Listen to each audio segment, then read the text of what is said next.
Hello, I'm Professor Nancy Boswell, and this is Why Transparency and Good Governance Matter.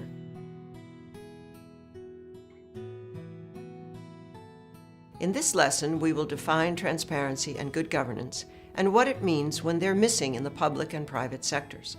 We'll then discuss some of the international conventions that have been concluded to foster transparency and good governance and to combat corruption.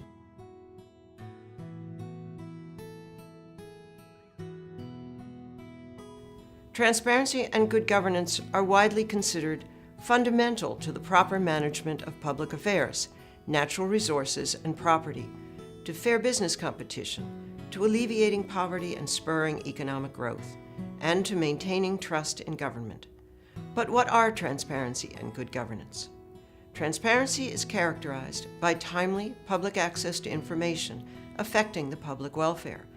For example, the public needs to know about and have an opportunity to comment on proposed laws and regulations, the backgrounds of those elected or appointed to serve them, and the disposition of state assets and revenues. Transparency is also characterized by a political climate in which citizens and the media are free from harassment or other impediments to hold their government accountable for acting in the public interest. In fact, despite widespread internet and social media, too many governments still constrain access to information and interfere with civil society and the media playing a meaningful oversight role. Good governance respects the rule of law and recognizes that public office is a trust to be exercised in the public interest and not for personal or political gain. These principles of transparency and good governance are agreed global norms, applicable to the public sector and to the private sector, to legal, accounting, banking, media, and other professions, and to the NGO sector.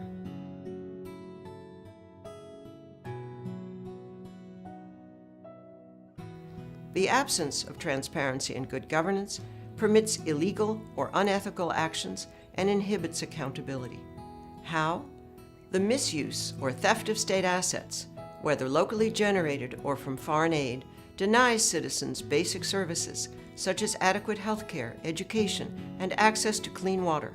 This increases infant mortality, illiteracy, malnutrition, and poor health. It decreases investment and economic opportunity and perpetuates poverty. The problem is often most acute in countries rich in natural resources. Bribes distort decision-making in favor of the most corrupt rather than those offering the best product at the best price. Bribes can also be used to circumvent environmental controls, safety measures, and other regulations put in place to protect the public. The result is unnecessary or substandard and even dangerous outcomes for the public, such as inferior infrastructure and building construction, and tainted food and medicine. And the costs to cover bribes are typically passed along to the public in higher prices for goods and services.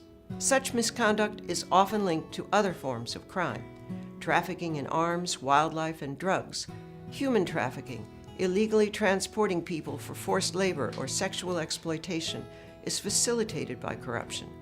Payoffs to police, politicians, and judges are also an intrinsic part of corruption. Thus, corruption undermines trust in public institutions and support for democracy and political and economic reform. In extreme cases, it threatens political stability and even fuels conflict.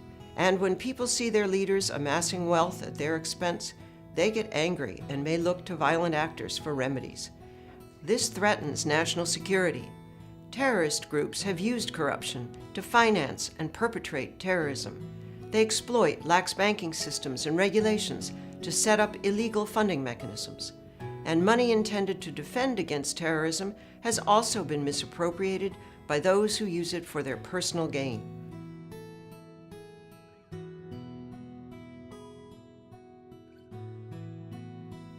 Corruption is often viewed as an inevitable fact of daily life to be tolerated, but growing recognition of the damage caused by corruption has led to a global consensus on the need and the standards for transparency and good governance. These standards are codified in several legally binding multilateral agreements. The two most important are the Convention on Bribery of Foreign Public Officials, concluded by members of the Organization for Economic Cooperation and Development, or OECD Convention, and the United Nations Convention Against Corruption, or UNCAC. The OECD Convention was the first and remains the only convention focused solely on those who pay bribes to foreign public officials in international business. It underscores the essential role the private sector must play in addressing corruption. Parties to the convention, including most of the world's major exporting nations, have made it a criminal offense to intentionally offer or pay bribes, directly or indirectly through third parties, to foreign public officials, for that official to act or refrain from acting so as to obtain or retain business or for other improper advantage in international business. Both individuals and companies may be prosecuted, and sanctions are required to be effective, proportionate, and dissuasive. The growing likelihood of exposure and prosecution and the consequent negative public reaction has led many large companies to adopt or upgrade ethics and compliance programs. It has also led them to demand that smaller companies in their supply chains, as well as their intermediaries, also adopt measures to prevent and detect bribery. Of course, bribery is a two-sided transaction, and simply addressing those who offer or pay bribes cannot alone solve the problem.